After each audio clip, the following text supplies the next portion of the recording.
Where there is darkness, let me sow light. That dark light metaphor can be problematic. If light is good and dark is bad, what does that say to children who have dark skin? If light is knowledge and dark is ignorance, what does that mean to people who live in or come from darkest Africa?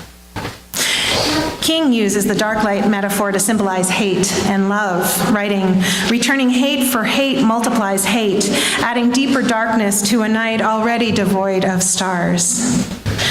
Darkness cannot drive out darkness. Only light can do that. Hate cannot drive out hate. Only love can do that. So I guess maybe it's like a Star Wars thing. Do we yield to the dark side, to fear and anger and hate, to the desire for control?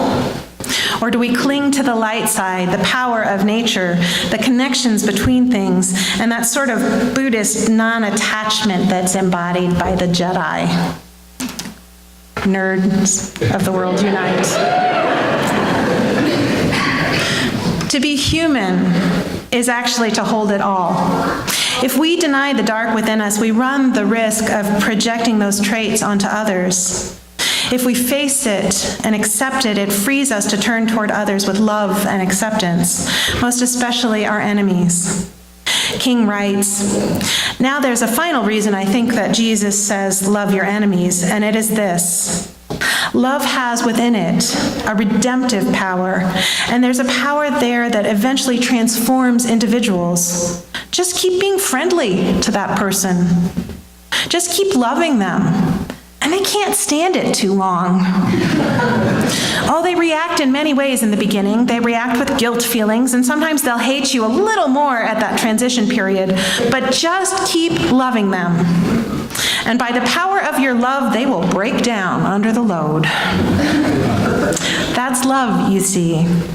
It is redemptive, and this is why Jesus says love. There's something about love that builds up and is creative, and there's something about hate that tears down and is destructive. So love your enemies. Love as a rebellious act. Where there's darkness, where there's disconnection or rage or fear, let me sow light within myself and beyond. I want to be the kind of person whose radical, unconditional love adds to that load that King talks about, the one that breaks people down and breaks hearts open. I want to trust the force. Where there is sadness, let me sow joy. There's a conspiracy afoot trying to convince us that the way to find joy is to seek to satisfy our urges. We know better. You can't buy joy. You can't eat it or drink it or take it as a pill. Joy only comes unbidden, intruding into our lives when we're fully present in the moment, immersed in gratitude. King writes, "Those who are not looking for happiness are the ones most likely to find it, because those who are searching forget that the surest way to be happy is to seek happiness for others." Joy is contagious. As we give, we receive. It's not satisfying our urges that makes us happy, but creating sanctuaries for those who need them. There is no greater joy than seeing someone who has been downtrodden or sick or tired or alone bloom into the fullness of who they're meant to be. Grant that I may not so much seek to be consoled as to console, to be understood as to understand, to be loved as to love. I want to be the kind of person who communicates. I want to listen. I want to understand and love. I want to find places of connection, even with people who think very differently than I do. I want to find commonalities, ways to come together and work on some piece of that beautiful dream. And I know that to do that, I have to cultivate the ability to put my own needs and reactions and wounds on the back burner so that I can make space in my mind and heart to hold the needs, reactions, and wounds of the person I'm with. I need to quiet my inner dialogue and tune into the truths behind the words of the person I'm with. King writes, "People fail to get along because they fear each other. They fear each other because they don't know each other. They don't know each other because they've not communicated with each other. I used to spend a lot of time having imaginary conversations with people. You know what I'm talking about, right? I hope I'm not the only one who does this, where you go over the conversation and this time in your mind you say what you wish you'd said, right? Or you imagine a conversation that's going to happen. And the problem is you can't change the past, no matter how witty the retorts that you come up with after the fact. And people rarely cooperate and actually say what you imagine them saying. So it's sort of a waste of time, although I do think it's a pretty human and normal thing to do. Over time, though, I'm getting better at stopping myself. It turns out that these imaginary conversations get in the way of actual conversations.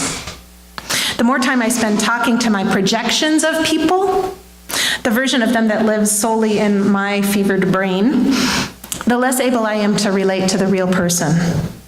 The more I see others in terms of how they impact me, the less able I am to make the genuine connections that weave us together and make a better future possible.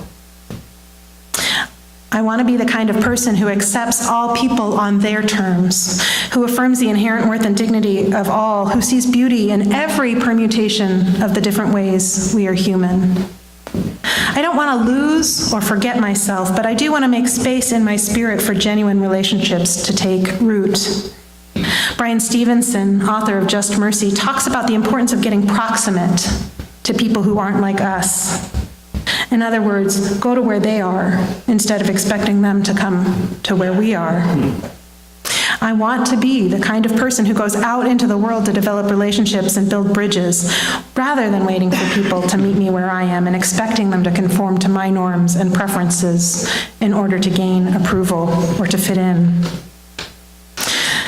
For it is in giving that we receive, it is in pardoning that we are pardoned, and it is in dying that we are born to eternal life. And as I said with the kids, I have to rework that last bit for it to make sense to me.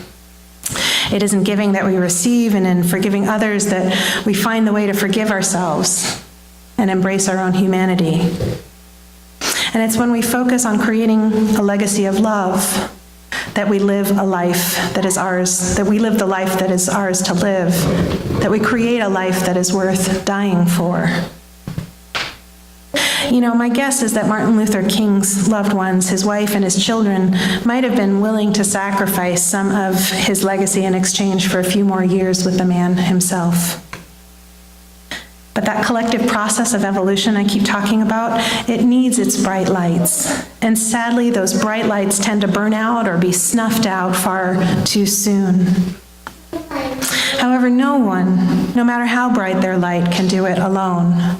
The slow bending of the arc of the universe toward justice only happens when millions of people follow the leads of those bright lights, when all of us give what we can. I want to be the kind of person who spreads forgiveness and faith, light and love, joy and hope. I want to be the kind of person who holds deep acceptance and a sense of enough in one hand and holds tight to King's legacy in the other.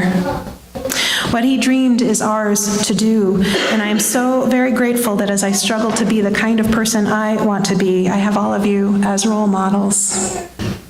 I can look out and know that you're engaged in the same struggle, working each in your own way to realize King's dream. Amen, and blessed be.